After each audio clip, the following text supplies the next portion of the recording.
Hello, this is Paul here with the Blender, and I'm going to cover the subject of how to center stuff for things in Blender workflow that aren't super obvious sometimes, and other programs have other steps or ways of doing it.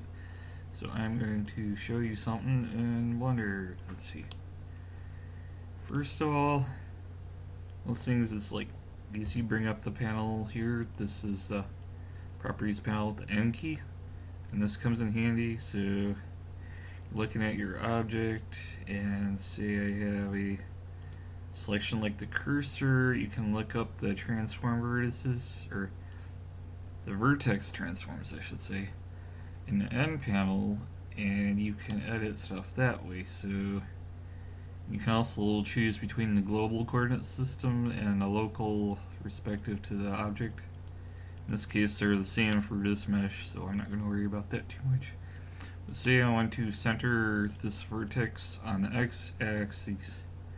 It's pretty easy. You can just go here and change the coordinate in the panel, and it snaps to the center, which is great. So I'm going to undo that real quick. So say you want to just saying, but you have a selection like this, and you want to center all of this to the x-axis. Well, there are different ways of doing it. You could try hitting here, but if you notice it now says median here instead of anything else for the selection. So if I were to hit 0, it's the median of the selection. So you see it's really not centered because it's the center point of the area.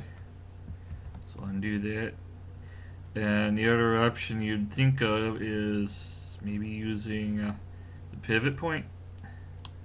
Just like I consider this the working selection, the pivot point here. And you can still see that behavior is pretty much the same even if you change it to pivot point to the active selection. So it's not really the middle of the pivot point or the active selection, it's the middle of everything selected. I'm gonna undo that. But one of the things that's handy for stuff like this is the 3D cursor. So I have the 3D cursor in the center. I can also use scaling in this case. So if I wanted all of this lined up to the center, I could just set the pivot point to the 3D cursor. You see the origin handles change to that, and I could just scale x 0, and that would flatten everything there. Say I just wanted to do these edges here, and well, that works kind of too, just for those edges. But say I wanted to bring the whole object together. I mean, obviously you can't scale the whole object with it, so if I were to do scale it on x for the whole object, there's really no way to bring it over, because if I scale x 0 for that, it mashes it. So do that.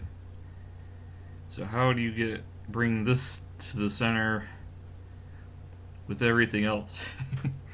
There's a trick to that too. So what we do is we select, say, vertex that you want on the center, and you snap the 3D cursor to the selection. So how do we get the reference from there to the center from here?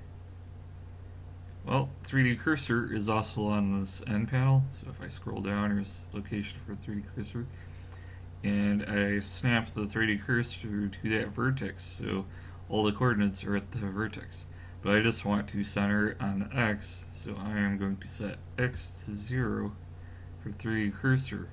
But notice that looking at it, it's still in line with everything else about the cursor. I just moved it on the x-axis.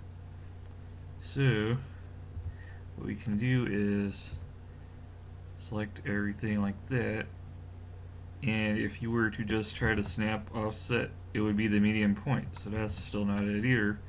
But we can change the pivot point to the active element, deselect and reselect, and now if I snap with offset, it brings it right to the 0 on the x-axis and you got it centered. So I thought I'd just show you that real quick. That there are little things in a workflow that aren't super obvious in Blender, but if you learn them, they come in handy. So just a few steps like that, you can center certain components or elements in your 3D model, and makes it a little faster, but you have to understand what those tricks are. They aren't always obvious. So in other software, you just like click on and center object to whatever and it works. So here you have to take a few steps. Alright, hope that helped. Later.